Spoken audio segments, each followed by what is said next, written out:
Renz Abando at Jordan Hiding handang ipahiram ng Strong Group PH sa Gilas, Pilipinas sa parating na OQT at malaking pagkakamaling araw para kay Coach Tim kung hindi niya ito papatusin. Kinapos sa ensayo ang Gilas pero magandang performance naman ang nangyari pa rin sa kanilang training at handa ng araw ang mga ito kontra Mustang. Pagdating sa player kay Soto, handa na sa banggaang Europe team. At sino nga raw ang papalit sa mga player na wala ngayon? At Scottie Thompson wala na rin para sa ating Gilas Pilipinas. Tara't pag-usapan natin yan.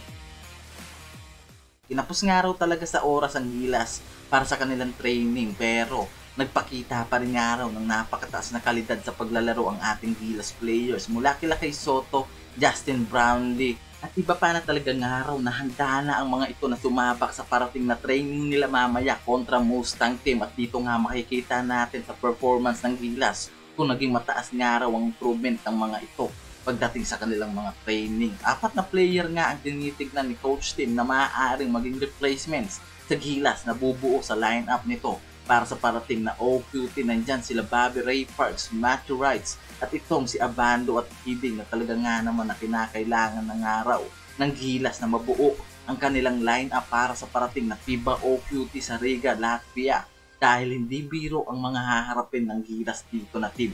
Kaya naman kinakailangan solidong lineup at mga players ang magiging replacement dito sa ating Gilas Pilipinas. Sakripisyo nga raw para sa strong group athlete ang gagawin nila na kilos para sa dalawang player nila na si Abando at Hiding. Handang ipagamit nga raw ang mga ito sa Gilas.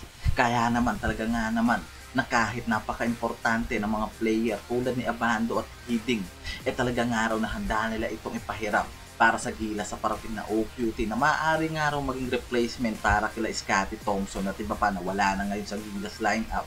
Malaking kawalan nga raw para sa SGA ang mga player na yan pero handa nga raw na lang isakripisyo yan para lang maging maganda at mabuo ang solidong lineup ng Gilas sa parating na FIBA OQT. Lalo't papalapit na talaga ang laban na ito at malaking kawalan para sa Strong Group PH ang dalawang player na ito pero alam natin and for sure na malaki naman ang maitutulong nito para sa Gilas Pilipinas team. Kinakailangan ng Gilas ng isang athletic player at magaling na wingman at mahusay na point guard. Siguradong pasok nga raw sa kalidad ni Coach Tim ang dalawang player na si Abando at Hiding. Malaking pagkakamali nga lang kung hindi nga raw si Abando at Hiding ang makikita natin na kukunin nitong si Coach Tim na bubuo para sa lineup ng Gilas. And for sure na napakalaking pagkakamali ang gagawin ng Gilas na hindi kuwanin itong si Abando o Jordan Hiding sa kanilang lineup.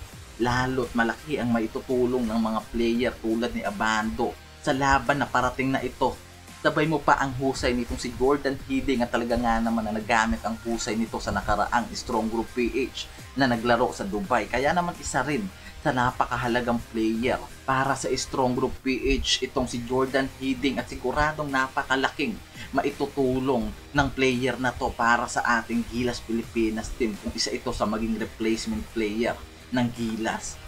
Malaking sakripisyo nga raw ang gagawin na to ng Strong Group PH para sa mga player nila na ibibigay para sa Gilas Pilipinas. At sigurado naman tayo na malaki rin ang maitutulong ng mga ito kung sakaling maglaro nga ito sa Gilas Pilipinas. At worth it ang gagawing sakripisyo ng SGA sa mga player nila na handa nilang ipahiram para sa Gilas Pilipinas para lang maging maayos at solido ang lineup sa parating na FIBA OQT.